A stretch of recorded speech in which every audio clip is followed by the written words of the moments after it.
எள்ளும் பொட்டுக்கடலையும் வச்சு இன்றைக்கி ஈவினிங்கில் ஸ்நாக்ஸ் பண்ணியிருக்கேன். ரொம்ப ஆரோக்கியமான ஸ்நாக்ஸுங்க. ஸ்கூலுக்கு போகிற குழந்தைகளுக்குலாம் ஈவினிங்கில் ஸ்நாக்ஸுக்கு இந்த மாதிரி பண்ணி கொடுங்க. பொட்டுக்கடலைக்கு பதில் நீங்கள் வந்து வேர்க்கடலை, முந்திரி, பாதாம், பிஸ்தா எந்த நட்ஸ்னாலும் போட்டுக்கிடலாம். போட்டு பண்ணிங்கன்னா நல்லா சாஃப்டாக இருக்குங்க உடைக்கிறதுக்கு. இது தனி எள்ளில் பண்ணாக்கி உங்களுக்கு வந்து கொஞ்சம் காடாக இருக்கும். இது வந்து நல்ல பொறுன்னு இருக்கும். வாங்க இது எப்படி பண்ணுறதுன்னு பார்க்கலாம். ஹை ஃப்ரெண்ட்ஸ், எல்லோரும் எப்படி இருக்கீங்க? நல்லா இருக்கீங்களா? அன்றைக்கி சூப்பராகிட்டு எள்ளுருண்டை பண்ண போகிறாங்க. ஸ்வீட் போட்டு எள்ளுருண்டை பண்ண போகிறேன். ரொம்ப டேஸ்டியாக இருக்கும். நம்ம கடையில் வாங்கி சாப்பிட்றதோட வீட்டில் பண்ணி சாப்பிட்டோன்னா ரொம்ப ஆரோக்கியமாக பண்ணலாங்க. ரொம்ப ஈஸி கூட பண்ணுறது. ஸ்கூலுக்கு போகிற குழந்தைகளுக்கு ஸ்நாக்ஸ் டப்பாவில் ஒவ்வொரு எள்ளுருண்டை போட்டு கொடுத்து விடுங்க. டெய்லி எள்ளு சாப்பிடட்டும். சாப்பிட்டாங்கன்னா அது நல்லதுங்க. கடையில் வந்து ஸ்வீட் வாங்கி கொடுக்காதீங்க. சாக்லேட்டு, பருப்பி இதெல்லாம் வாங்கி கொடுக்காதீங்க. வீட்டில் இந்த மாதிரி பண்ணி கொடுங்க. வேர்க்கடலை உருண்டை, எள்ளுருண்டை, நட்ஸ் வச்சு லட்டு மாதிரி பண்ணி கொடுத்து விடுங்க. இந்த மாதிரி பண்ணி கொடுத்தீங்கன்னா குழந்தைகளுக்கு வந்து ரொம்ப ஹெல்த்தியாக இருக்குங்க. இந்த மாதிரி பண்ணி கொடுங்க வீட்டில். வீடியோ கடைசி வரை ஸ்கிப் பண்ணாமல் பாருங்கள். வீடியோ உங்களுக்கு பிடிச்சிருந்ததுன்னா லைக் பண்ணுங்கள், ஃப்ரெண்ட்ஸ் அண்ட் ஃபேமிலிக்கு ஷேர் பண்ணி விடுங்க, சப்போர்ட் பண்ணுங்கள் எங்கள் சேனலுக்கு. ரொம்ப நல்லாயிருக்குங்க எள்ளுருண்டை வந்து. வாங்க இது எப்படி பண்ணுறதுன்னு பார்க்கலாம். நான் இன்றைக்கி வந்து கருப்பு எள் எடுத்துருக்கேங்க. 400 கிராம் எடுத்துருக்கேன். நல்ல எள். இந்த மாதிரி எள்ளு தாங்க வாங்கணும். நம்ம கடைகளெலாம் பார்த்தீங்கன்னா சிவப்பு எள் வச்சுருக்காங்க. அதில் வந்து கசப்பு தன்மை தான் வருமே தவிர டேஸ்ட்டே இருக்காது. இந்த மாதிரி கருப்பு எள்ளு வாங்கிக்கோங்க. கருப்பு எள்ளையும் நல்லா நயம் எள்ளு வாங்குங்க. நான் இது ஊர்லேருந்து வாங்கிட்டு வந்துருந்தேன். நல்லா இருந்துச்சு எள்ளு வந்து. இது நல்லா வறுத்து எடுத்துக்கலாம். ரொம்ப கருவாக இருக்காதீங்க. ஓரளவுக்கு பொரிய ஆரம்பிச்சோன்னா நம்ம எடுத்துடணுங்க. நல்லா பொரிஞ்சிட்டுனா உங்களுக்கு வந்து கசப்பு தன்மை கொடுத்துரும். அதனால் கொஞ்சம் ஓரளவுக்கு பொரிஞ்ச உடனே நல்ல மனம் வந்த உடனே நம்ம எடுத்துடலாம். நல்லா வறுத்துருச்சு. மிச்சம் இருக்கிறதையும் நம்ம வறுத்து எடுத்துக்கலாம். அதனாலலாம் எள், உளுந்து, கருப்பட்டி, பைனி, பயிர் வகைகள் இதெல்லாம் சாப்பிடவே தாங்க அவ்வளோ ஆரோக்கியமாக இருந்திருக்காங்க. நம்ம அந்த ஐட்டங்கள் எதுவுமே நம்ம எடுக்கிறது கிடையாது. கடையில் தான் ஸ்வீட் வாங்கி சாப்பிட்றோம். அந்த மாதிரி ஸ்வீட்லாம் வாங்கி சாப்பிடாதீங்க. நம்ம எந்த பவுலில் எள் எடுத்தோமோ அதே பவுலில் 3/4 பவுல் நம்ம பாகு வெல்லம் எடுத்துக்கணுங்க. பாகு வெல்லம் வந்து கம்பி பதம் வரது வரையும் நம்ம காய்ச்சி எடுத்து விடணும். தக்காளி பதம் வரணும். இந்த மாதிரி தக்காளி பதம் வரணுங்க. இதுக்கு கொஞ்சம் திக்காக வரணும். இது கொஞ்சம் கரையுது. இன்னும் கொஞ்சம் ஒரு 2 நிமிஷம் போட்டு நம்ம அடுப்பை ஆஃப் பண்ணிடலாம். இப்போ அடுத்தது இன்னொரு மட்டும் பாருங்கள். இது நல்ல கம்பி பதம் கரெக்டாக வந்துச்சு. நம்ம அதிரசத்துக்கெலாம் நம்ம காய்ச்சுவோம் பாருங்கள், அந்த மாதிரி காய்ச்சி எடுக்கணுங்க. இப்போ நல்ல கம்பி பதம் வந்துட்டு நம்ம இப்போ அடுப்பை ஆஃப் பண்ணிவிட்டு உடனே சுட்டோட நம்ம விட்டு கிண்டி எடுத்தோம்னா சூப்பராக கிடைக்குங்க. நல்ல கம்பி பதம் வந்துருச்சு. வடிகட்டி எடுத்துக்கலாம்.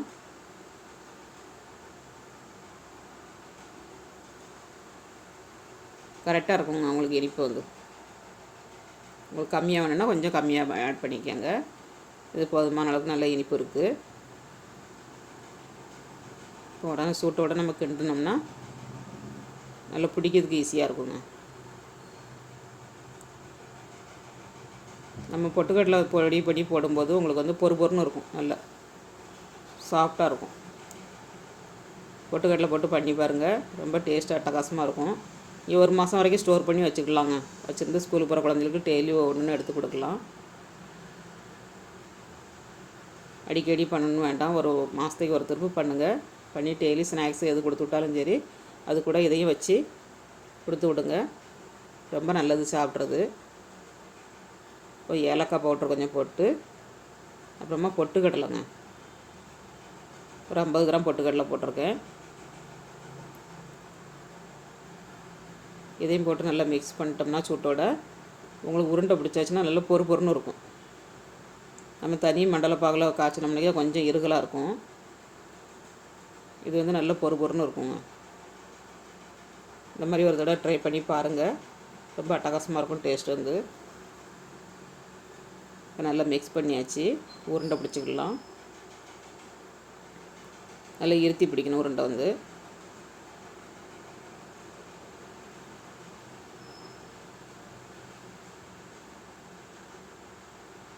இங்கே இதுக்கு பதில் கடலை மிட்டாய் பண்ணலாம். வேர்க்கடலை மிட்டாய் அதுவும் ரொம்ப நல்லது. இந்த மாதிரி உருண்டை பிடிக்கிறதுக்கு பதில் நீங்கள் வந்து ஒரு பிளேட்டில் ஊற்றி கட் பண்ணி எடுக்கலாங்க.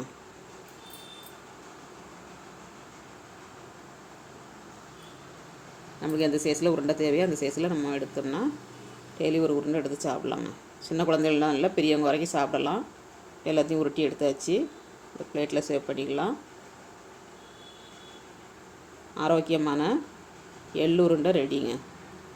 இந்த வீடியோ யாருக்கெல்லாம் பிடிச்சிருக்குன்னு கமெண்ட்ஸ் பண்ணுங்கள். ஃப்ரெண்ட்ஸ் அண்ட் ஃபேமிலிக்கு ஷேர் பண்ணி விடுங்க. சப்போர்ட் பண்ணுங்கள் எங்கள் சேனலுக்கு.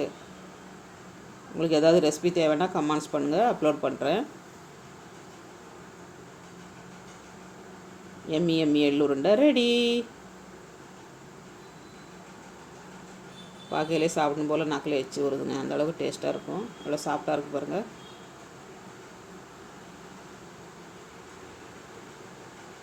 நல்ல சாஃப்டாக இருக்கும்.